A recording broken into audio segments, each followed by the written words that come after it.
নমস্কার বন্ধুরা, আবারও তোমাদের সাথে শেয়ার করব বলে একটা ভিডিও নিয়ে চলে এলাম।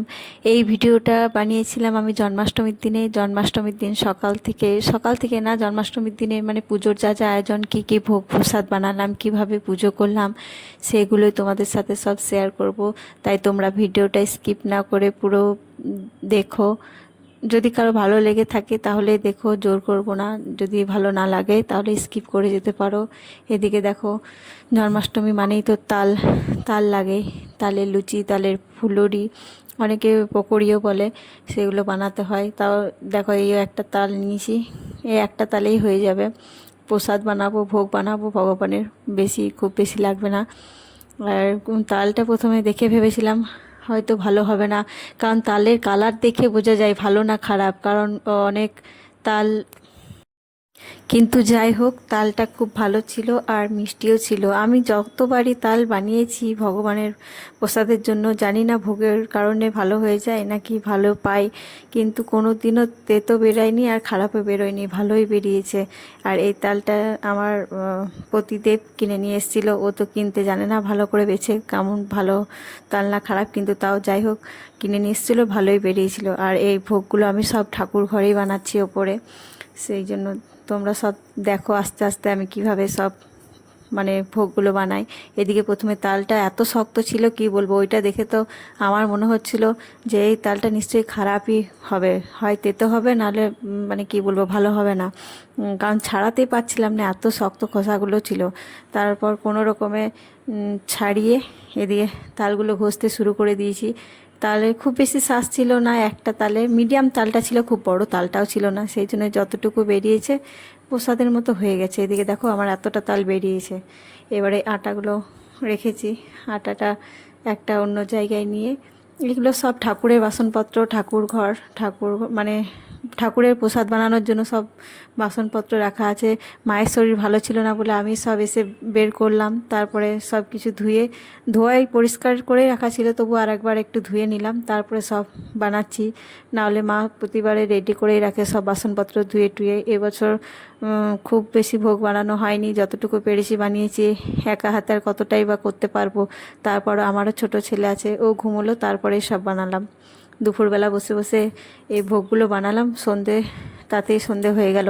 অন্য বছর আরও নারকেল নাড়ু, তারপরে মালপোয়া, আরও অনেক কিছু বানানো হয়, সেগুলো হয়নি। যাই হোক, তবু এই যতটুকু বানিয়েছি এটাও আশা করিনি যে বানাতে পারবো, কারণ মায়ের শরীর ভালো নেই, দিদি অসুস্থ বিছানায় পড়ে আছে, তারপরে আমার ছোট বাচ্চা, মানে ইয়ে ছিল না কোনো, যে সব কিছু ভোগ বানাতে পারবো আমি বলে। তাও যাই হোক, ভগবানের কৃপায় পারলাম তো বানালাম। এদিকে দেখো, আটা নিয়েছি, আটার মধ্যে একটু সিন্দুক নুন আর চিনি দিয়ে তারপরে তাল দিয়ে মাখছি। আমরা তো উপোস ছিলাম, আমরা তো খাবো না কিছুই, ভগবানকে ভোগ নিবেদন করব বলে এগুলো বানাচ্ছি। আর যাদেরকে প্রসাদ দেবো তারাই নেবে, বাকি আমরা খাবো না, ওই জন্য সিন্দুক নুন আর চিনি একটু দিয়ে তারপরে মাখলাম। ভালো করে মেখে নিতে হবে, ভালো করে না মাখলে লুচিগুলোও ভালো হবে না। ভালো করে মেখে নিলাম। আর এদিকে দেখো, এটা ভিডিও করতে ভুলে গেছি, এদিকে এটা ফুলুরির জন্য রেডি করেছিলাম।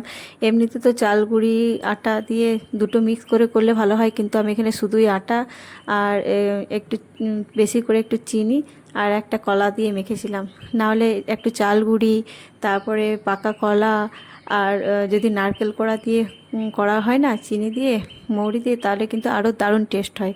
যাই হোক, যেটা ছিল সেটুকুই করলাম। তারপরে এদিকে লুচিগুলো সব বেলে রেডি করে নিয়েছি। এদিকে কড়াই গরম হয়ে গেছে, তেলটা দিয়ে দিলাম, তারপর এক এক করে সব লুচি ভেজে নেব। কে কে তোমরা বলো মানে তালের লুচি খেতে ভালোবাসো? আর আমরা তালের লুচি খেতে অতটাও কেউ পছন্দ করে না, কিন্তু আমাদের বাড়িতে এমনিতে তালের কিছু হোক না হোক জন্মাষ্টমীর দিনে অবশ্যই হবে।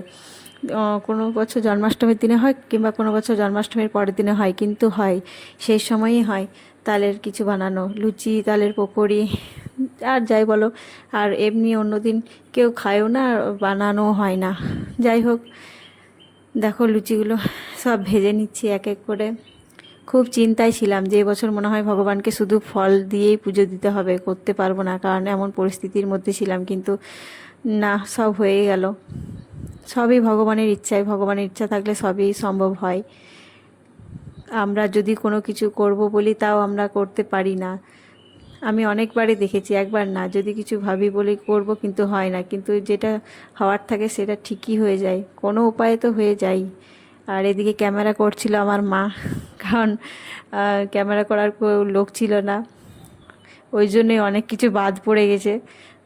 সব ভিডিও ভালো করে মানে সব কিছু ভিডিও করা হয়নি, মাঝে মাঝে অনেক কিছু বাদ আছে। যাই হোক, যতটুকু ক্যামেরা ধরে দিচ্ছে এটাই বা কে করে দেয়, এটাই অনেক আমার কাছে। মা কোনোদিনও ফোনের ক্যামেরা ধরেনি, আমার জন্য ফোনের ক্যামেরা ধরে ক্যামেরা করে দিচ্ছে। লুচিগুলো সব ভেজে নিচ্ছি এক এক করে, ঠাকুর ঘরেই করছিলাম। আর একটু বৃষ্টি হলো, গরম লাগছিল খুব, কিন্তু সন্ধেবেলায় আবার ঠিকই লাগছিল। তোমরা কে কে তালে লুচি খেতে পছন্দ করো অবশ্যই কমেন্ট করে জানিও। আর জন্মাষ্টমীর দিনে কার কার বাড়িতে কী কী ভোগ প্রসাদ হলো সেটাও কমেন্ট করে জানাতে ভুলো না। আর এদিকে দেখো সুজিও চাপিয়ে দিচ্ছি। সুজিটা আমি এক হাতে ক্যামেরা ধরে, মা তখন নিচে গেছিলো মনে হয়, একা হাতেই করছি। এদিকে সুজিটা তেল গরম করে তারপর সুজিটা নেড়েছে। সুজিতে এমন কিছু দেওয়া হয়নি, প্লেন যেমন নর্মাল সুজি হয় সেই রকমই সুজিটা করেছি। তারপর এদিকে গোবিন্দভোগ চাল নিয়েছি, এটা পায়েস করব। ওইদিকে দুধটা আগে থেকে জাল হতে বসিয়ে দিয়েছিলাম গ্যাসে। এদিকে চালটা ভালো করে ধুয়ে নিচ্ছি। ওপর নিচ কত করব বলে এখানে ঠাকুর ঘরে একটা সব কিছু জল টল ফেলার জন্য বালতি থাকে, সেই বালতিটাতেই ধুয়ে নিলাম চালগুলো। তারপরে চালগুলো ছেড়ে দিচ্ছি। পায়েসটা একদম হালকা আছে, আস্তে আস্তে ফুটে ফুটে ফুটে ফুটে হয়। এটা খেতে মানে খুব সুন্দর সুস্বাদু হয়, আর খেতেও কিন্তু খুব সুন্দর হয়েছিল পায়েসটা। শুধু দুধেরই পায়েস করা হয়েছিল, জল টল দিইনি। জল না দিলে পায়েস কিন্তু খেতে খুবই সুন্দর লাগে, খুব ভালো লাগে খেতে। এদিকে দেখো আমার হয়ে গেছে সব বানানো। ভালো এগুলো সাজিয়েছি আর দেখানো হয়নি তোমাদেরকে। মানে কি বলবো, এত ঝামেলার মধ্যে সব কিছু আর হয়ে ওঠে না, তার মধ্যে আবার ক্যামেরা করা, ওই জন্যই সব কিছু ভালো করে ক্যামেরা করা হয়নি। যতটুকু পেরেছি সব দেখালাম, ভোগগুলো সব সাজানো দেখিয়ে দিলাম। তারপরে ভগবানকে অভিষেক করছে মা, অভিষেক করতে হয় পুজোর আগে। এদিকে আমার গোপালকে দেখো বসে আছে, গপু গপু করছে আর দু হাত তুলে হরে কৃষ্ণ করছে। উঠে গেছিলো, ওকেও আবার রেডি করে উপরে নিয়ে এলাম। তারপরে এদিকে ভগবানকে অভিষেক করার পর আরতি, মা পুজো করে নেবে, তারপরে আরতি হবে। সব মানে অনেক কিছু বাদ পড়ে গেছে, অনেক কিছু তোমাদেরকে দেখানো হয়নি। ক্যামেরা মানে অনেক কিছু জিনিস আরও ছিল মাঝে মাঝে, সেগুলো ক্যামেরার মধ্যে আর করা হয়নি। যাই হোক, যতটুকু ক্যামেরাতে ছিল বন্দি করা সেগুলো সব তোমাদের সাথে শেয়ার করলাম। আর কেমন লাগলো আমার এই ভিডিওটা অবশ্যই তোমরা জানিও। যদি ভালো লেগে থাকে অবশ্যই লাইক কমেন্ট করো, পাশে থেকো। ব্যাস এটুকুই বলবো। জন্মাষ্টমী এভাবেই আমরা পালন করলাম, যেমন পারলাম, ভগবানের যেমন ইচ্ছে ছিল সেরকমভাবে পালন করলাম। এদিকে পুজো হয়ে গেছে, কিন্তু পুজো হওয়ার ভিডিওটা আর করা হয়নি। বললাম না, মাঝে মাঝে অনেক জিনিস বাদ পড়ে গেছে। এদিকে ভগবানকে সব ভোগ নিবেদন করা হয়ে গেছে, পুজো হয়ে গেছে, আরতিও হয়ে গেছে। আমি আর একবার আরতি করে নিচ্ছি, সেটা তোমাদের সাথে একটু দেখাবো। মায়ে সব করেছে, তারপরে আমি একবার আরতি করে নিলাম।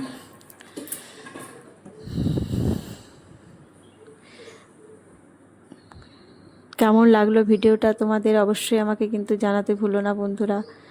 আর বেশি ভিডিওটা বড় করছি না, এখানেই শেষ করছি। সবাই ভালো থেকো, সুস্থ থেকো। যদি পরে পারি আবার তোমাদের সাথে লং ভিডিও শেয়ার করব। লং ভিডিও শেয়ার করি না কারণ সবাই দেখতে চায় না, হাতে সবারই সময় খুব কম। সবাই এখন 15 সেকেন্ড ভিডিও দেখার ধৈর্য কারো নেই যে 15 সেকেন্ডের ভিডিওটা পুরো দেখব, তাহলে মিনিট মিনিট ভিডিও কি আর মানুষ দেখবে। তবুও আমি ভিডিওটা যেহেতু করেছিলাম সেই জন্য তোমাদের সাথে শেয়ার করলাম। যদি কারো ভালো লেগে থাকে অবশ্যই পুরোটা দেখো, আর যদি না ভালো লাগে তাহলে স্কিপ করে যেতে পারো। এটা একটু লং ভিডিওই হয়ে গেছে। যাই হোক, আর ভিডিওটা বড় করছি না, এখানেই শেষ করছি। আমার ছেলে উঠে গেছে ভয়েস পড়তে পড়তে, ও ঘুমোচ্ছিল তখন ভয়েস পড়ছিলাম। কি আর বলবো, কোনো কিছুই কাজই নিশ্চিন্তে আর শান্তিতে করতে পারি না। তাও সব কিছু সামলে, বাড়ির কাজ সামলে, তবুও আমি চেষ্টা ছাড়িনি, চেষ্টা চালিয়েই যাচ্ছি। ভিডিও বানাচ্ছি, যেমন পারছি বানাচ্ছি। তোমার একদিন সফল হব এই আশাতে। যাই হোক বন্ধুরা, এখানে ভিডিওটা শেষ করলাম। সবাই ভালো থেকো।